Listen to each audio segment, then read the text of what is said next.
Para sa ating unang balita mga kasolid, WBO nagbigay ng award, Casimiro panalo na. Oguni retired, Luis Neri lalaban na. Jason Casimiro napaiyak at natulala dahil sa sorpresa ng angas ng Pinas. Para sa ating unang balita mga kasolida, pamunuan ng WBO nagbigay nga ng mga parangal sa ginanap na 36 Congress Awards. Siyempre, naging highlights niya ng birthday celebrant na si Amanda Serrano. Binigyan ng special recognition si Akihiro Honda, legendary promoter of excellence. Binigyan din itong si Matchroom Boxing, Eddie Hearn. Siyempre, hindi mawawala dyan ang legend na si Bob Arum, trailblazer promoter of excellence, top rank promotion. Ilan din sa mga boxers na nabigyan ng parangal at kinilala ng WBO. Nangunguna nga dyan itong si Terence Bud Crawford, undisputed champion. Sa kanya rin iginawad ang Fighter of the Year. Hindi rin mawawala ang pagkilala sa The Monster ng Japan na si Naoya Inoue, Super Champion, Unified Junior Featherweight Champion. Iginawad din kay Naoya ang Outstanding Performance. Canelo Alvarez, undisputed super middleweight champion.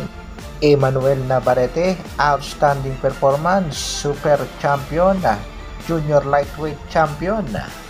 Iginawad naman kay Robeisy Ramirez ang pagiging future star. Siya rin ang kasalukuyang WBO featherweight champion. Ilan pa sa mga ginawaran ng WBO ay ito nga sina Oscar Collazo, brightest future, at itong si Jason Moloney, great performance, at WBO bantamweight champion, WBO Oriental Sam Goodman, at itong WBO Asia Pacific Jin Sasaki. Ilan lamang yan sa mga nagawaran ng parangal ng WBO.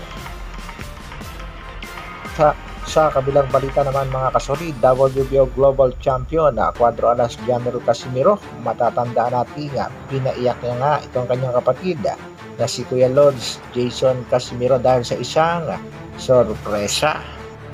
Binilhan nga ng ating pangbatong si Alas itong si Jason ng isang bagong sasakyan at hindi nga makapaniwala itong si Jason Casimiro at mapapansin natin natulala mga kasolid.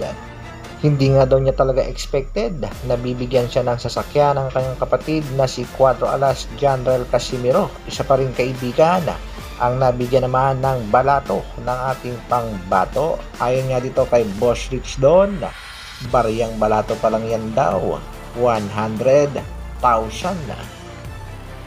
Sa huling laban naman ng ating pangbatong si Alas na si Janrel Casimiro kontra Japanese boxer Yokinori Oguni.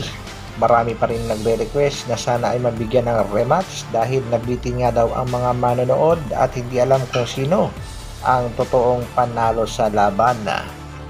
Pero sa pinakahuling balita na kumakalat sa bansang Japan, ayaw na ng rematch nitong si Yokinori Oguni. At heto nga naging pahayag nitong si Oguni, tuluyan na nga daw siyang magre-retiro sa boxing. Natakot? Ang tanong mga kasolid, kung hindi itong si Oguni ang makakalaban, sino kaya ang posibleng makakalaban ng ating pangbatong si Alas?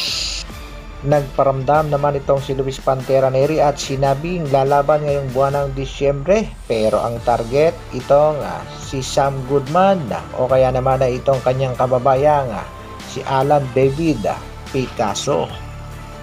Ibig sabihin malabo ding makatapat ng ating pangbatong si Alas itong si Luis Pantera Neri. Sino kaya ang ibibigay na opponent ng mga Japanese promoter sa ating pangbatong si Angas ng Pinas?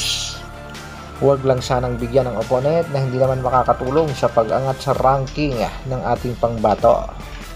Para naman sa ating huling mga balita, tatay ng ating pangbatong si Angas ng Pinas, tumatakbong kapitan sa kanilang lugar. Marami nga ang nagsasabi nga panalo na itong si Tatay Casimiro dahil sa dami ng taga-suporta. Kitang-kita naman natin mga kasolid na dinumog ng taga-suporta at kanyang mga kababayan at itong si Tatay Casimiro sa pagsiselebrate niya ng kanyang ika-60 kaarawan.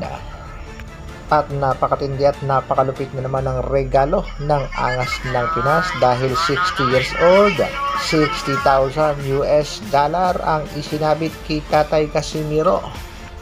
Kaya wala talaga tayong masasabi dito kay Angas ng Pinas. Maangas nga pero may pusong bagas. Hanggang dito na lang muna mga kasolid. Maraming salamat sa patuloy na pagsuporta at panonood. Isang like naman dyan at sa mga bagong mapapadaan sa aking munting channel, pasubscribe naman. Mabuhay, Dr. Alvin Vlogs. Brrrr.